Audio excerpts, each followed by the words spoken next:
New York, Reuters. Puerto Rico Euro Trademark S governor on Monday fiercely defended his administration a Euro Trademark S right to help steer the insolvent, storm-ravaged island out of bankruptcy after a U.S. congressman said the process should be led by the Islanda Euro Trademark S creditors and federally appointed oversight board. In a scorching, 6,000-word letter delivered on Monday to U.S. Representative Rob Bishop, and seen by Reuters, Governor Ricardo Rossello accused the Republican lawmaker of turning a euro back the clock many decades to a time when the federal government simply imposed its will a euro on the U.S. territory. Bishop, who chairs the House of Representatives Committee on Natural Resources, was at the forefront of a 2016 federal law known as PROMESA, which moved Puerto Rico Euro Trademark S finances under the management of a federally appointed board.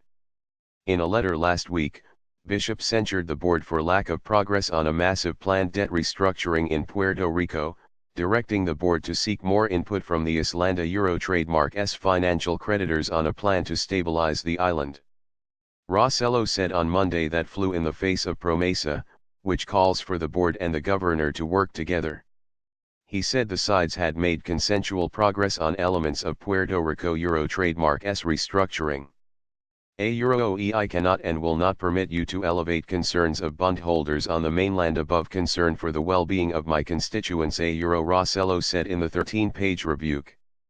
A Euro IOU letter is truly disturbing in its reckless disregard for collaboration and cooperation in favor of an anti-democratic process akin to a dictatorial regime. A Euro. Puerto Rico is navigating both the biggest bankruptcy in U.S. government history, with $120 billion in bond and pension debt, and its worst natural disaster in 90 years with September a Euro Trademark S Hurricane Maria.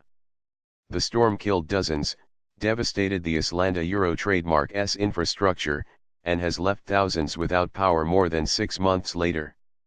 Rossello a Euro Trademark S letter, scattered with legal arguments supporting a theory that the board a Euro Trademark S powers are limited, foreshadows the potential for litigation if his government and the Oversight Board cannot come to terms on a path forward for the island. The two sides have been collaborating on an economic forecast, called a fiscal turnaround plan, whose projections will determine, crucially, how much money the island has left over to repay its bondholders. But they are apart on key issues, namely demands by the board to impose pension cuts and labor reforms.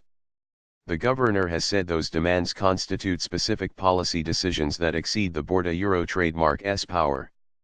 The board has the authority to certify a plan unilaterally if it cannot reach terms with the governor, and Bishop a Euro Trademark S letter was seen as a nod to that increasingly likely scenario. In it, Bishop essentially instructed the board to use its powers to enforce austerity measures and start collaborating with creditors rather than with just the government. A unilateral plan would likely perpetuate already costly litigation over Puerto Rico Euro Trademark S financial future, because Rossello could resist implementing the board a Euro Trademark S plan, and the board could then sue to enforce it, a scenario that has some precedent. Rossello insisted his government was owed a seat at the table. A Congress did not create a control board, with plenary policy-making power. The governor said. A Congress expressly rejected such a model.